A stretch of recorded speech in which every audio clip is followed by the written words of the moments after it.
Hello అండి. ఎలా ఉన్నారు? ఎర్లీ మార్నింగ్ 4:30 అవుతోంది. లేచి బయటకొచ్చి చూస్తే చల్లటి గాలి, అందమైన చంద్రుడు భలే హాయిగా అనిపిచ్చింది. సో, నేనైతే ఫ్లైట్‌కి రెడీ అయిపోయాను. కన్నయ్య పడుకునున్నాడు. మరి ఈ షార్ట్‌లో చిన్న ఇన్ఫర్మేషన్ ఇస్తానండి. ఇదొచ్చేసి హైదరాబాద్ ఎయిర్‌పోర్ట్ అనమాట. మీరు డిపార్చర్స్‌లో ఎంటర్ అవ్వంగానే పెద్ద స్క్రీన్ పెట్టుంటుంది. అందులో బోలెడన్ని డీటెయిల్స్ ఉంటాయి. Flight number, airline name, departure time and especially మనం ఇందులో చూసుకోవాల్సింది రో అనే కాలమ్ అనమాట. మనకి హైదరాబాద్‌లో ఒకప్పుడు కొన్ని కౌంటర్సే ఉండేవి. కొన్ని రోసే ఉండేవి. కానీ ఇప్పుడు చాలా పెద్దగా చేశారు కదా ఎయిర్‌పోర్ట్. అందుకనే చాలా రోస్ అండ్ కౌంటర్స్ అయిపోయాయి.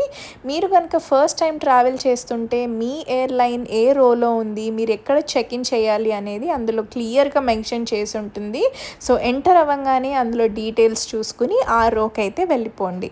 మరి ఈరోజు నా ప్రయాణం ఎక్కడికి అంటే డే రిటర్నే అండి. పూణే బ్యాక్. ఇదిగోండి పూణేలో ల్యాండ్ అయ్యాను.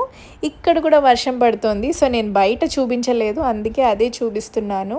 ఎందుకు అంటే పూణే డిఫెన్స్ ఎయిర్‌పోర్ట్ అండి. మరి మీ అందరికీ తెలిసుండదు ఈ విషయము. మన ఇండియాలో కొన్ని డిఫెన్స్ ఎయిర్‌పోర్ట్స్ ఉన్నాయి. ఆ ఎయిర్‌పోర్ట్స్‌లో మనము వీడియో, ఫోటోగ్రఫీ ఏది అలౌడ్ లేదనమాట. సో, మాకనే కాదు ప్యాసింజర్స్‌కి కూడా ఎవ్వరూ వీడియోస్ తీయలేరనమాట అక్కడ. సో, అలా నేను చిన్న ఫ్లైట్ జస్ట్ పూణేకి వెళ్ళి తిరిగి అయితే వచ్చేసాను. 50 మినిట్స్ ఫ్లైట్ చాలా తొందరగా అయిపోయింది. యాక్చువల్లీ నాకైతే హోమ్ స్టాండ్ బై ఉందండి. ఇంకో అమ్మాయికి ఈ ఫ్లైట్ ఉంది. సో, నా స్టాండ్ బై ఆ అమ్మాయికి ఇచ్చి తన ఫ్లైట్ నేను తీసుకున్నాను. అండ్ చూడండి తిరిగి ఇంటికి వచ్చేసరికి 11 అయింది. కన్నయ్య కింద వాళ్ళ తాతతో పూజ చేస్తున్నాడనమాట. అండ్ నేను కొన్ని డ్రెస్సెస్ ఆర్డర్ పెట్టాను. అందులో 2 వచ్చాయి.